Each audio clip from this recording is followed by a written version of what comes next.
Salut tout le monde, ici Adrian Mercier. Bienvenue sur ma chaîne, dédiée à notre belle planète et aux enjeux de l'écologie.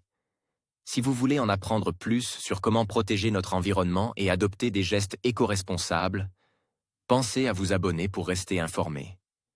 Prêts à explorer ensemble? C'est parti. Bonjour à tous. Aujourd'hui, je vais vous parler d'un sujet fascinant et mystérieux, la disparition d'une île japonaise de la carte.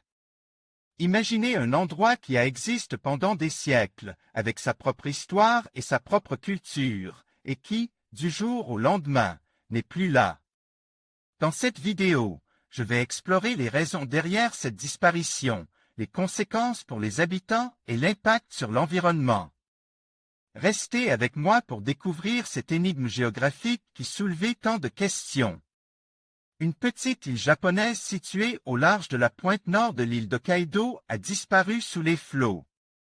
L'île n'est pas visible sur cette carte d'Hokkaido. D'épais reblotte après la disparition d'une île hawaïenne. C'est à présent une petite île du Japon qui a été engloutie par les vagues. Située au nord-est de l'archipel, à 500 mètres au large de l'île d'Hokkaido, Ezambe Anakita Kojima était un morceau de terre inhabité. Longtemps passé inaperçu par les pêcheurs, sa disparition n'a été constatée qu'en septembre lorsqu'un auteur intéressé par les îles cachées du Japon s'était rendu compte qu'elle manquait à l'appel. L'île japonaise d'Ezambe Anakita Kojima a disparu sous les flots. Son absence n'avait pas été remarquée avant septembre dernier par les habitants du village de Sarufutsu, situé à la pointe de l'île d'Hokkaido à 500 mètres de là. La garde côtière japonaise indique que l'île s'élevait à peine à 1,4 mètre au-dessus du niveau marin lorsqu'elle a été mesurée pour la dernière fois, en 1987.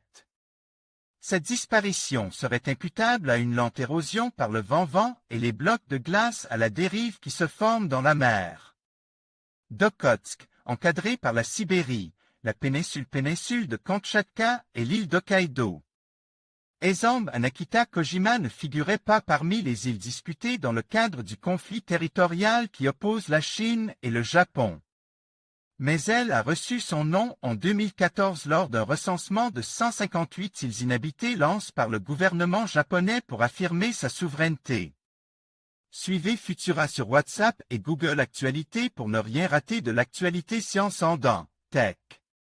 En conclusion, la disparition de cette île japonaise soulevait des questions importantes sur les impacts du changement climatique et l'évolution de notre planète. Alors que nous assistons à des phénomènes naturels de plus en plus fréquents, il est essentiel de prendre conscience de notre environnement et de la fragilité de certains écosystèmes.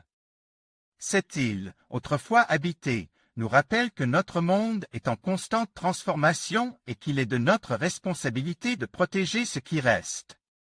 Merci de nous avoir suivis dans cette exploration fascinante.